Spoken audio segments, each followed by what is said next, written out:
ajuda a trazer memória, evita Alzheimer. Buscai primeiro o reino de Deus e a sua justiça, e as outras coisas vos serão acrescentadas. Aleluia, aleluia. Buscai primeiro o reino de Deus e a sua justiça. Todas as coisas vos serão acrescentadas. Aleluia, aleluia.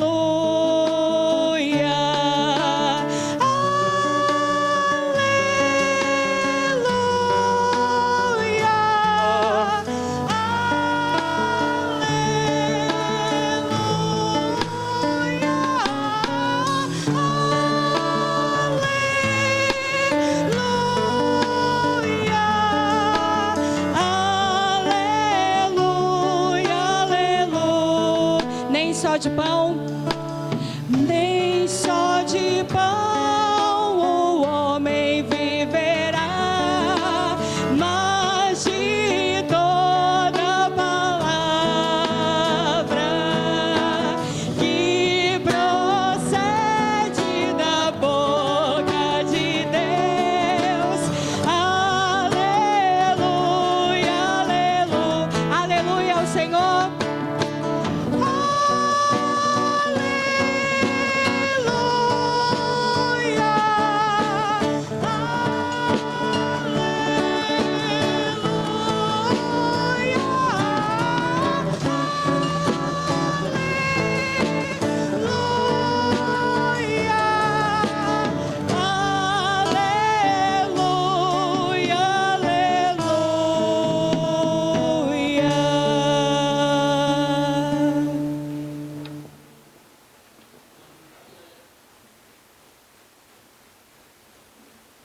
A marmitinha é que nem só de pão vive o homem, mas vive de toda a palavra que sai da boca do Senhor.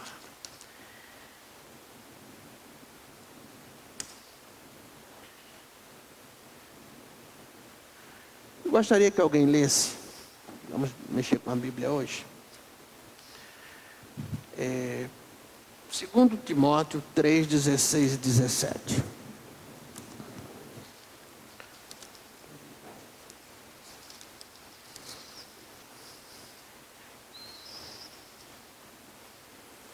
Pode ler, lê alto. Toda a Escritura é inspirada por Deus e útil para o ensino, para a repreensão e para a correção e para a educação na justiça, a fim de que o homem de Deus seja perfeito e perfeitamente habilitado para toda boa obra. O texto refere-se às porções das Escrituras, que é a Escritura divinamente inspirada para ensinar, para corrigir, e é dessa palavra que vamos nos alimentar. Também quero ler 2 textos que alguém possa ler antes de entrarmos no assunto, porque nós estamos trabalhando, e vamos de vez em quando trabalhar nesse tema, o texto de Filipenses capítulo 2, verso 5, que diz que devemos tendo em vós o mesmo sentimento que houve também em Cristo Jesus. Vamos trabalhar essa forma de Jesus reagir às coisas, esse sentimento que Jesus tem. Porque na realidade ele abre mão de andar de classe A para andar na classe econômica. Ele abre mão do poder para assumir a posição de servo. E que sentimento faz Jesus trabalhar nisso? E a palavra de Deus recomenda que nós devemos ter esse sentimento. Lutero dizia que as pessoas pudessem ver nele um pequeno Cristo. E realmente, o mundo, nós precisamos, na realidade, resgatar isso. isso vem também através da ética testemunhal, não a ética do discurso, que o mundo está necessitando desse proceder do cristão. Nós cantamos que Jesus eu creio que cantamos isso profeticamente, é claro, que Jesus é dono, eu não tenho dúvida que Jesus seja dono, porque Deus é criador. Senhor, penso que está longe de ser Senhor dessa nação.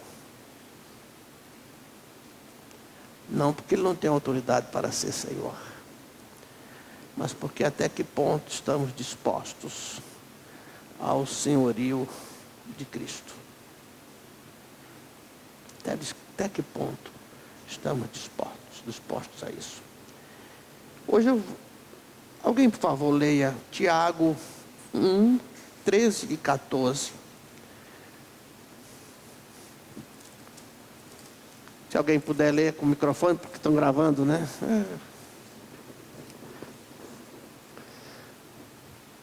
Quem vai ler desse lado? Hoje em dia é assim, né? Então, Tiago 1, 13 a 14.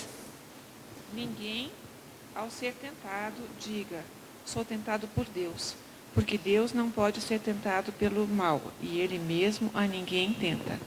Ao contrário, cada um é tentado pela sua própria cobiça, quando esta o atrai e seduz. Deus não tenta ninguém. Deus não é aquela pessoa que deixa o dinheiro para ver se você vai pegar. Deus não é aquela pessoa que faz você receber um troco errado, a maior, porque se for a menor você reclama na hora, para ver se você vai devolver. O outro texto de 1 Coríntios 10, 13. 1 Coríntios 10, 13.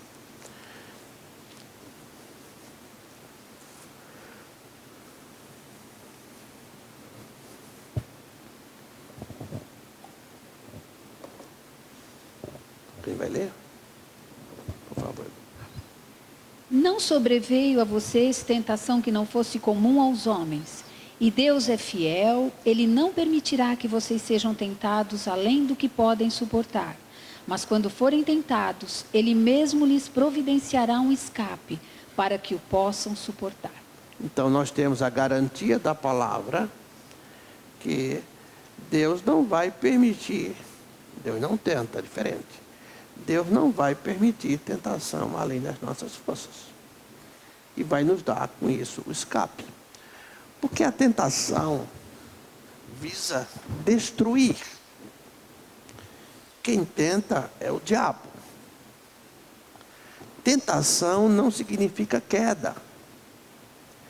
Tentação significa que os seus valores estão em conflito. Eu costumo dizer que a tentação é aquela infecção, é aquela febre para dizer que algo está errado no corpo.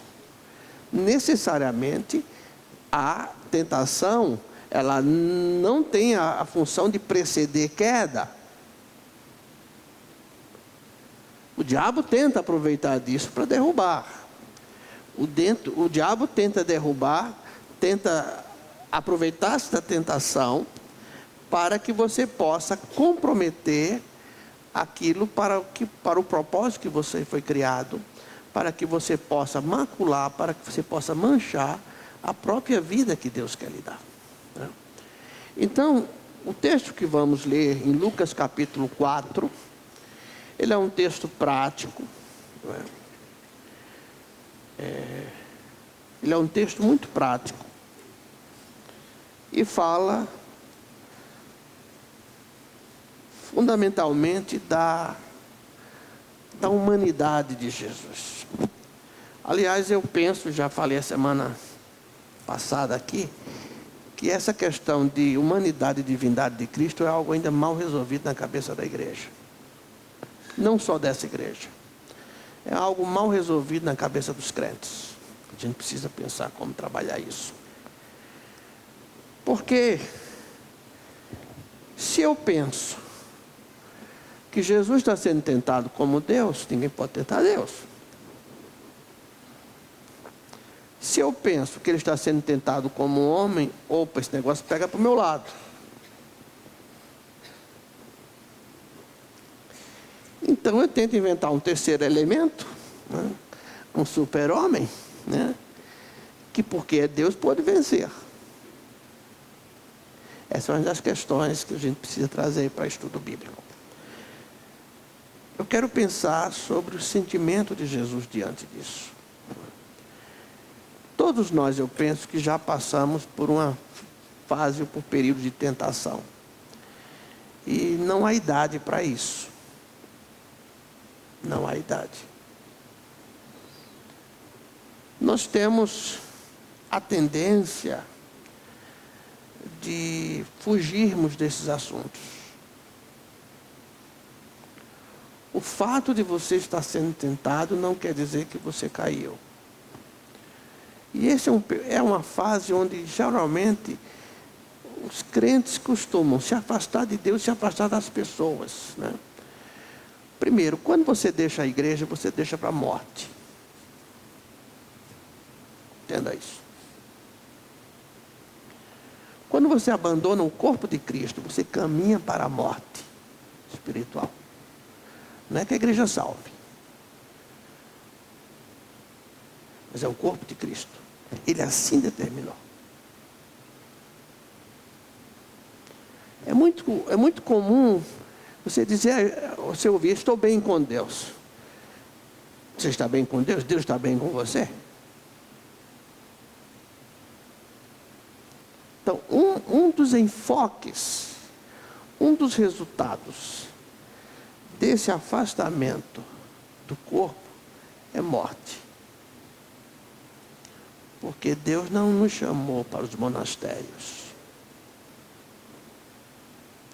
Deus nos chamou para a vida em corpo, que é a igreja. Por isso que eu tenho tanto cuidado, que é um assunto, até comentei com o pastor Celso, quando ele esteve aqui em setembro, quero que ele volte aqui como expert no grego.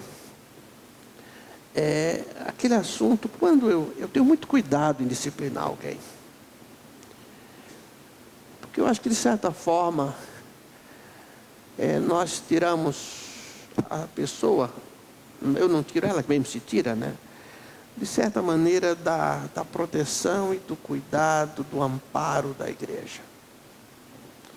A igreja tem muito defeito, mas eu lembro da linguagem, de uma mensagem quando eu era recém-seminarista, aos 17 anos, que eu ouvi do pastor Miqueias Barreto, que a igreja tem muitos defeitos, mas ainda é a instituição mais perfeita na terra.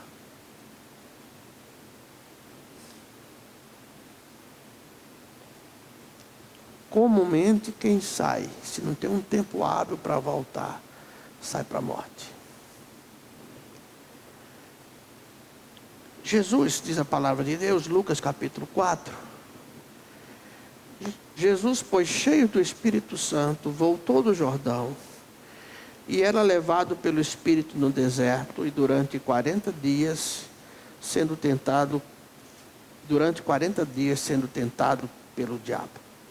E naqueles dias não comeu coisa alguma. A Bíblia não diz que não bebeu. Acho que água você pode ficar 3 dias sem beber, né? Não comeu coisa alguma e terminado ele esteve fome. Disse então o diabo, se tu és o Filho de Deus, e ele sabia que era, manda a esta pedra que se torne em pão. Jesus, porém, lhe respondeu, está escrito, nem só de pão viverá o homem. Vou dar a primeira pausa aqui. Quando Jesus diz, está escrito, ele usa um tempo verbal chamado perfeito, na língua grega, koiné, que indica uma ação completada no passado, e de uma vez por toda, e que não precisa se repetir. Por isso, especialmente nós, os chamados protestantes, de linha mais tradicional, de linha mais conservadora, nós não temos um outro livro, além da palavra, com a autoridade da inspiração divina. Nem para referencial doutrinário. Nós não temos, por exemplo, aí como batistas as institutas, não temos como os luteranos os ensinos de Lutero, ou como outros grupos do racionalismo cristão, do Testemunho de Jeová, os mormons, que têm os seus livros como sendo inspirados por Deus. Nós não temos. Quando Jesus diz está escrito de uma vez por todas. Ele vai se apropriar das escrituras, aqui no caso veterotestamentárias, para dizer está escrito. A forma que Jesus encontrou. E essa forma é didática para mim e para você. A maneira que Jesus encontra e a maneira que ele ensina, que ele recomenda, para que possamos vencer as tentações da vida, é irmos à palavra de Deus. Agora, é muito importante entender como essa palavra vai chegar até a sua vida. Essa palavra não está para ser manipulada por nós. Ontem nós tivemos um dia de sábado, eu tenho 8 horas de aula sobre teologia da reforma. Próximo ano se prepara um grande movimento para comemorar os 500 anos da reforma, que foi um marco divisor na história. Acho que a gente tem que ver isso em termos políticos, em termos da economia, em termos da própria teologia. Eu tenho um colega de classe que ele é da comissão que cuida do desarmamento. E ele é a favor do armamento, né? E ele começou a puxar uma série de textos que vai trazendo para a Bíblia, né? Esses dias eu encontrei um texto em Provérbios 15 que pode ser base bíblica para, não lembro o versículo, é o capítulo 15, para os vegetarianos, que diz que é melhor um prato de verdura em paz do que um boi gordo com ódio. Mas o boi gordo não tem que estar com ódio, né? Então, tanto o prato de verdura é bom, como o boi que não seja resultado do ódio. Não precisa o boi inteiro também, né? Mas o que é que diga? Então, ele começou a puxar textos, né? Primeiro dizendo que todos os discípulos de Jesus andavam armados. Não sei qual texto ele achou isso, né? Aí foi lá para o Velho Testamento, foi para os Juízes e tirou o reitor da universidade lá, onde ele tinha aula, tirou meio sério, né? Porque você está numa classe de estudos especializado e não dá para pegar um texto de paraquedas e colocar. Isso implica que precisamos conhecer a palavra de Deus. A palavra de Deus funciona como que na sua área. Eu ouvi de um professor que dificilmente qualquer um daquela classe chegará à sua altura, né, porque ele deve ter uns 2 metros, mas se locomove numa vespazinha daquela, não sei como. Ele disse: eu não abro mão de um dicionário de teologia ao meu lado. Eu, particularmente, eu não abro mão de um dicionário. Eu preciso saber, ver o texto, que palavra é aquela. Então, eu preciso buscar com cuidado. Porque a palavra tem que ser trazida na hora certa e na forma correta. Então, Jesus vai nos ensinar que na tentação, a gente vai ver isso. A tentação, ela é resistida, vencida, com o sentimento de dependência da palavra de Deus. No final do texto, ele dá um em Satanás e diz: tenho dito. Mas ele começa dizendo, primeiro, está escrito. Jesus teve fome.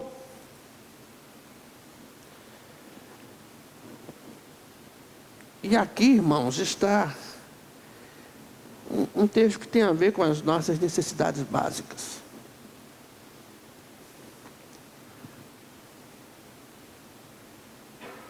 Jesus teve fome.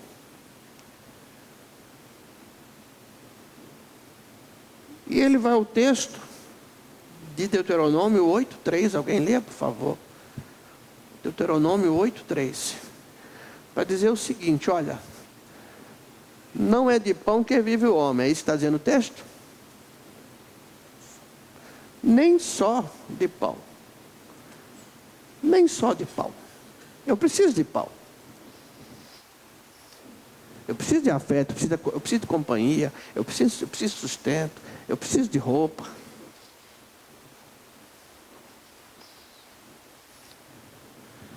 Preciso. Hoje eu ouvi de um que espera que um dia todos possam usar Ralph Lauren. Se foi importante para a sua vida. Mas precisamos vestir. Precisamos vestir. Não é pecado vestir. Senhor, tu sabes que eu estou sem roupa. Meu guarda-roupa acabou.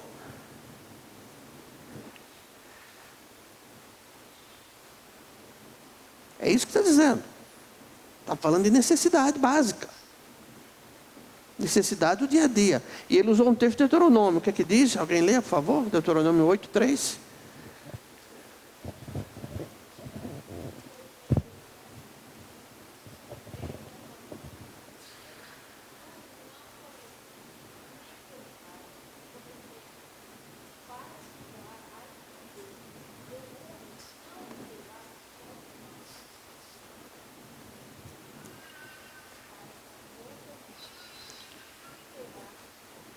Nós somos sustentados nas horas mais críticas da nossa vida, pelo que está na palavra.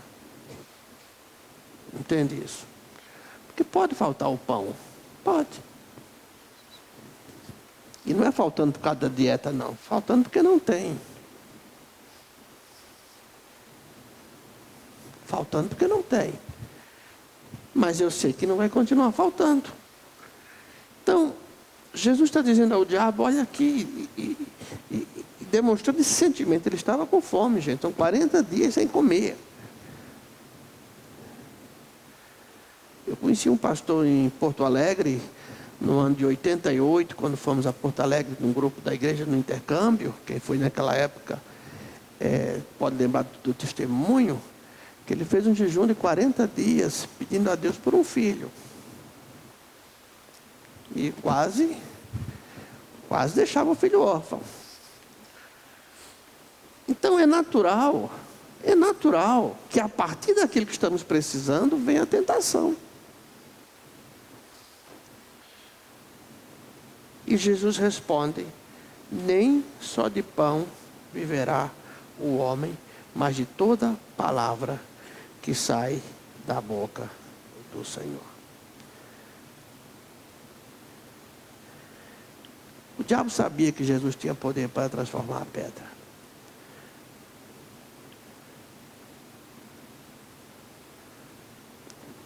E ele vai para um outro momento, versículo 5,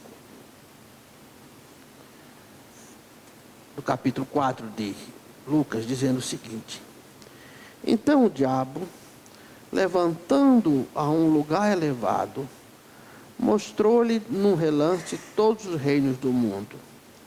E disse-lhe, dar-te-ei toda a autoridade e toda a glória desses reinos, porque me foi entregue, e a dou a quem eu quiser. E se pôs me adorares será toda tua. Primeiro, ele não é dono de nada. Mas ele mexeu com a autoridade. Você já mexeu com a autoridade de alguém? Já desafiou a autoridade de alguém? Já desafiou a autoridade de pai e de mãe? E o termo ali deve ser sucia. Autoridade que vem pelo próprio exemplo.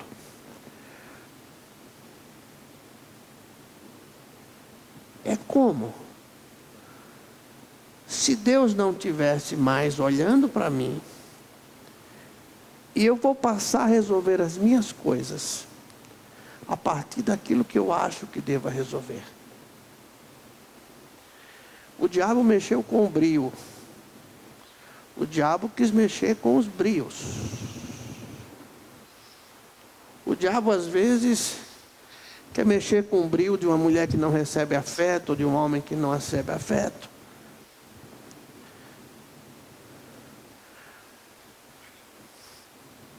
O diabo quer que você diga que quem manda sou eu e não o Senhor.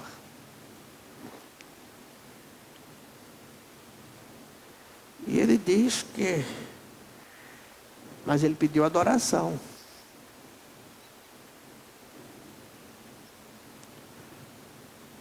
Ele pediu submissão.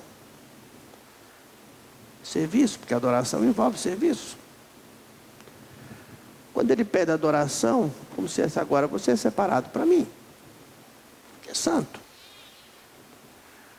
E você terá, irmão, sem dúvida, as oportunidades na vida de construir uma vida, ou de pensar que vai construir uma vida. Às vezes está se sentindo humilhado, desprezado. E não só se sentindo, de fato você está sendo humilhado, desprezado. Porque sentir pode ser a maneira de você perceber as coisas. Mas a ideia é de que realmente, naquele momento, você possa de fato estar se sentindo humilhado. Por que é que nas crises econômicas elevam-se tanto a questão dos adultérios? Porque a pessoa, um cônjuge ou outro, pode estar sentindo um fracassado na vida, e vem alguém, mexe no seu brio, no seu ego, dizendo que ele é importante. É como, por não entender a cabeça de Jesus, o diabo disse, olha, você está aqui com fome. Não quis. Mas agora eu vou mexer com o seu brio. Eu vou mexer com aquilo que você precisa nesse momento, que é a autoridade. É como se dissesse, em outras palavras, Deus não olhou para você. Hoje eu ouvi de alguém, pastor, eu sinto que Deus não olhou para mim, não olha para mim. Como não? Como não? Vamos remexer a caixa dos pertences? Vamos pegar o baú? A vida não é só presente. A vida tem passado. Tem toda uma história. Não é porque eu estou desempregado hoje que Deus nunca cuidou da minha vida. Não é porque eu estou passando uma crise existencial hoje, um enfraquecimento da saúde, porque quando você está fraco de saúde, até o cachorro quer mandar em você. Quando você se sente enfraquecido, todo mundo quer tripudiar em cima de você.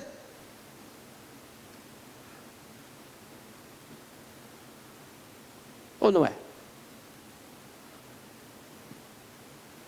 Todo mundo sente um direito de falar com autoridade com você. Aí vem Satanás querendo massagear o ego de Jesus. Olha, sou dono de tudo isso. Nem o campeão ele tem para isso. Eu vou te dar. Dá o quê?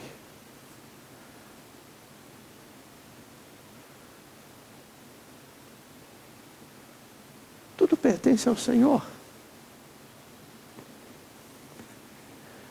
Precisa ver, irmãos, como o diabo trabalha nessas coisas. Ontem, um outro de táxi me dizia que, olha, pastor, na minha igreja, meu pastor é muito culto. E ele agora está dando um curso de batalha espiritual. O senhor viu o que aconteceu no Haiti, se vê? Então, ele está nos ensinando que o que acontece na África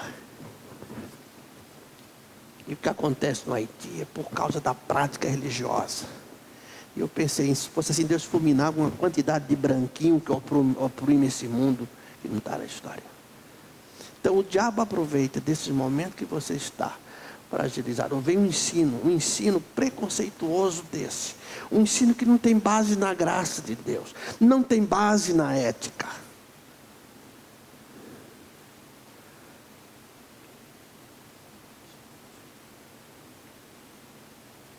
Não não tem base no amor de Deus. Aí chega uma pessoa que, ou que vai pensar assim, ou aquele que se sente na lama da vida, e vai para os caminhos. Porque Jesus disse, olha, eu só adoro a Deus. Quando vier uma proposta para a sua vida que não bate com a Bíblia, a gente tem que ser, como se diria meu pastor, muito macho para poder assumir a postura da palavra de Deus. E não satisfeito, diz o texto, versículo 9. E levou a Jerusalém e o colocou sobre o pináculo do templo. E lhe disse, se tu és o Filho de Deus, lança-te daqui abaixo, porque está escrito, aos seus anjos ordenará a teu respeito que te guardem, e eles te susterão nas mãos, para que nunca tropeces em alguma pedra. Respondeu-lhe Jesus, dito está.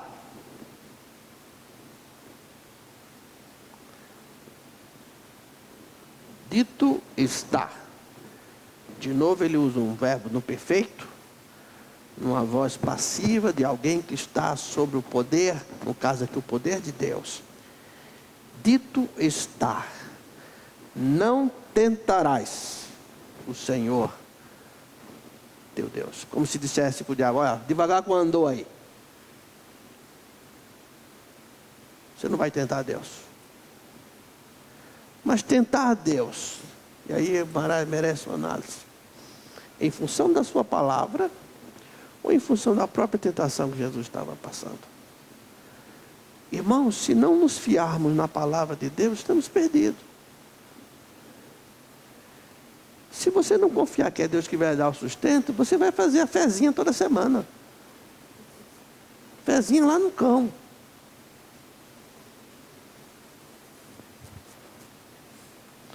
Desculpe se você pratica tal coisa. Há quem pense que o jogo de bicho é bíblico, porque a Arca de Noé tinha bicho, então.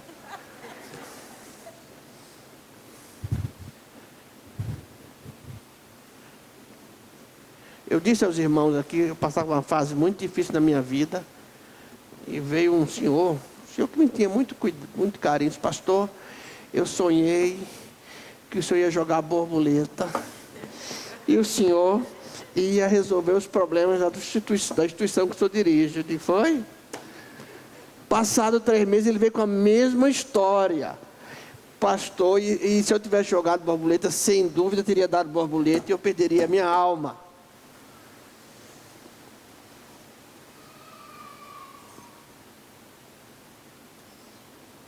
E não venha me perguntar se você pode não, tá?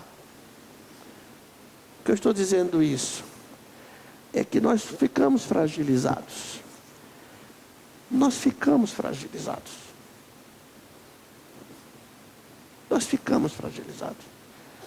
Satanás não vai nos tentar na área que estamos fortalecidos, apesar que precisa guarda, tá? Guarda. Mas naquilo que estamos sendo fragilizados, nós até negociamos com Deus, olha Deus, se eu acertar esse jogo, eu vou ajudar a minha igreja. Eu vou ajudar o irmão fulano que está em dificuldade. Sabe aquele irmão fulano? Então vem todo o negócio montado, Bosco. Né? Mas não procede do Senhor, gente. Eu não quero o pão que não venha do Senhor. Na minha vida eu não quero. Uma decisão. É uma decisão. Só quero aquilo que vem do Senhor. E diz o texto que, assim tendo o diabo acabado toda sorte de tentação, retirou-se dele até a ocasião oportuna, que vai ter outra ocasião oportuna. Vai ter outra ocasião. Vai ter a ocasião de eu reclamar de Deus, que eu posso reclamar de Deus, que eu posso murmurar contra Deus. Vai ter a ocasião. Senhor, que adiantou te servir com honestidade? Que adiantou separar a minha vida para isso? E vai, assim vai, assim vai. E o diabo vem, isso mesmo. É isso mesmo. Essas coisas se sentem na alma. Na alma. Esse enfraquecimento você tem no corpo e na alma. Tem dia que estamos arrebentados com a luta. E nesse dia nós cantamos: céu, lindo céu, céu, lindo céu. E o Senhor não nos escuta, porque Ele não vai nos levar nesse momento para o céu. Senão te enterro todo dia nas comunidades de fé. Mas o que eu gostaria de partilhar com os irmãos é que nem só de pão vive o homem. Sabe? Não vivemos somente das nossas angústias, das nossas vontades, das nossas carências, dos nossos sentimentos. Não vivemos. Não vivemos somente da despensa cheia. Porque Deus pode nos falar: louco, essa noite te pedirão a tua alma. O que tem preparado para quem será? Para quem você está construindo sua vida, meu irmão? Que legado. Que legado.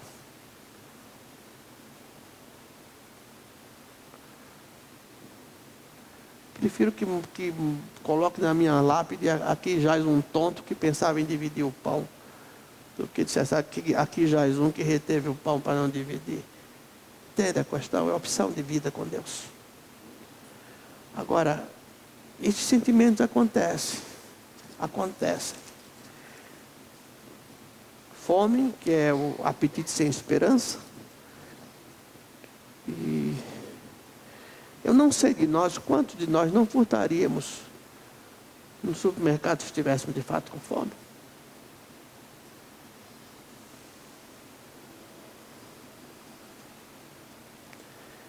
Estava vindo sobre o Haiti, o pastor Manfred me disse: Neilson, quando ele foi lá, teve há 15 dias atrás, na rua são aquelas bancas tipo de feira livre, com verduras murchas, aquilo que não se compra, para o povo comprar, e agora com mais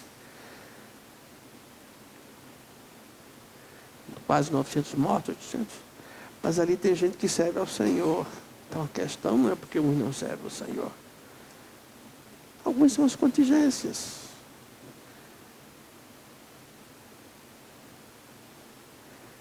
Mas a nossa base de vida, o nosso instrumento, o nosso GPS, né? Daqui a pouco ninguém sabe mais nem o que é direita e esquerda por causa de GPS. Mas o nosso GPS são as Escrituras Sagradas. Ele tem que ser. Fiquemos em pé, cantemos primeira e última estrofe do hino indicado.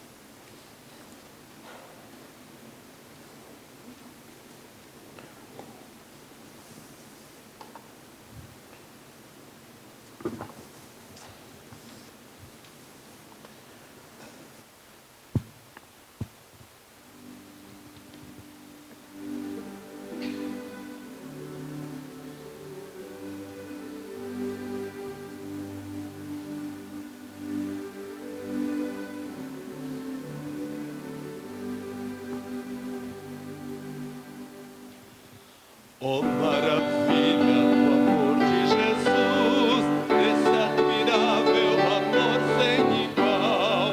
Cristo penou e morreu numa cruz para salvar-me da morte eterna. Cristo, meu mestre, veio por mim, veio por mim, veio por mim. Cristo, meu mestre, veio por mim, veio para me salvar. Vou me entregar a Jesus infiel, quero fazer conhecido esse amor que me salvou de uma morte cruel. Quero viver para meu Salvador. Cristo, meu mestre, veio por mim, veio por mim, veio por mim. Cristo, meu mestre, veio por mim, veio Para me salvar. Pai, dá-nos sempre o sentimento de buscarmos a Tua palavra em todos os momentos da nossa vida. Fortalecei a cada um que aqui está, Senhor. E que esta palavra não saia sem a produção de frutos. Leva-nos em paz. E que a graça de nosso Senhor e Salvador Jesus Cristo, o amor de Deus e as consolações do Espírito Santo sejam com todos vós, agora e para todos sempre. Amém.